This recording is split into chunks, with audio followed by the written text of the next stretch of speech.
வீரப்பனோட பணம் காட்டுக்குள்ளதான் இருந்தாகணும்னு எல்லோருமே யூகிக்கிறாங்க. அதுக்கு காரணம் வீரப்பன் பேர்லயோ அல்ல அவனுடைய குடும்பத்தாரோட பேர்லயோ எந்த வங்கி சேமிப்பு கணக்கும் இல்ல.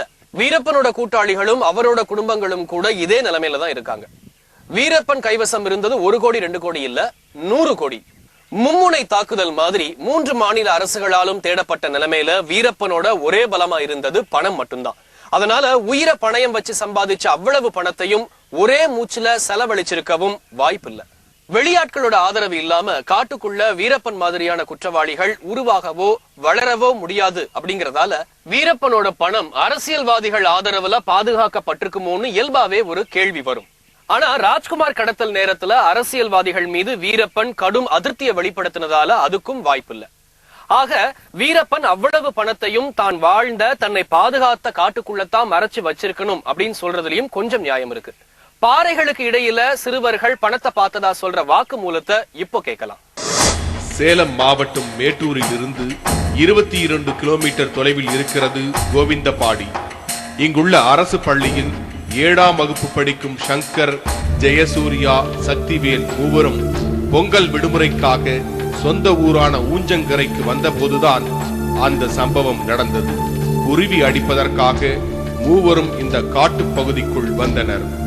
இவர்கள் துரத்தி வந்த குருவி ஒரு பொந்திற்குள் ஓடி மறைய அதை பின்தொடர்ந்து சென்றான் சங்கர்.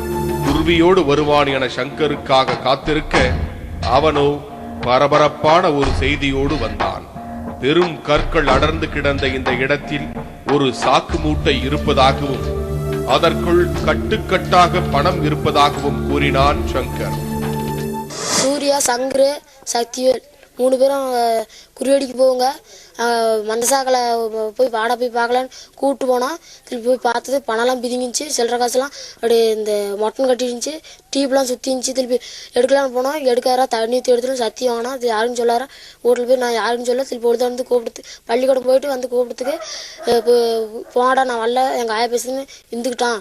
திருப்பி நாங்கள் போய் தேடி பார்த்து வந்து கேட்டதுக்கு எங்கடா காரணம் கேட்டதுக்கு 50 ரூபா கொடுக்கண்டா போடா அப்படின்ட்டாங்க. பிறகு எடுத்துக்கொள்ளலாம் என சங்கர் கூறியதால் சூர்யாவும் சக்திவேலும் இடத்தை விட்டு அகன்றனர். மறுநாள் பணத்தை எடுப்பதற்காக சங்கரை அழைத்த போது அவன் மறுத்திருக்கிறான். அதே சமயம் பாறைகளுக்கிடையில் பணமும் காணாமல் போயிருந்தது. சங்கர் தான் பணத்தை எடுத்திருப்பான் என்ற சந்தேகத்தோடு சூர்யாவும் சக்திவேலும் விஷயத்தை தங்கள் வீடுகளில் சொல்ல பிரச்சனை பூதாகரமானது.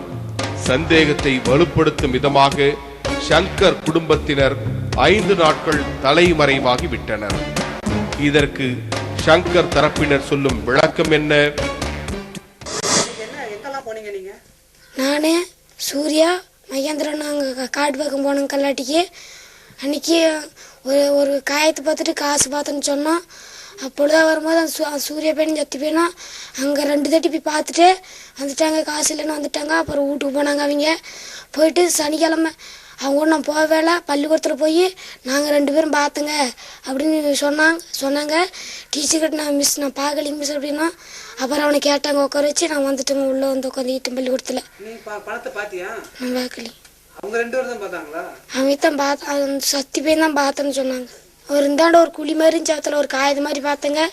அப்புறம் பொழுதான் வந்து அங்கே காசுக்குன்னு சொன்னாங்க. போய் 2 சூர்யாவும் சத்தியாலும் போய் பார்த்தாங்க. இல்லைன்ட்டு வந்துட்டாங்க. அவங்க 2 பேரும் போய் பார்த்துட்டு வந்துட்டாங்க. 2 பேரும் போய் பார்த்துட்டு வந்துட்டாங்க. அப்புறம் விடிஞ்சு காத்தால அங்கே பள்ளிக்கூடத்தில் போய் நாங்கள் 2 பேருமே பார்த்தோங்க அப்படின்னு சொன்னாவும்.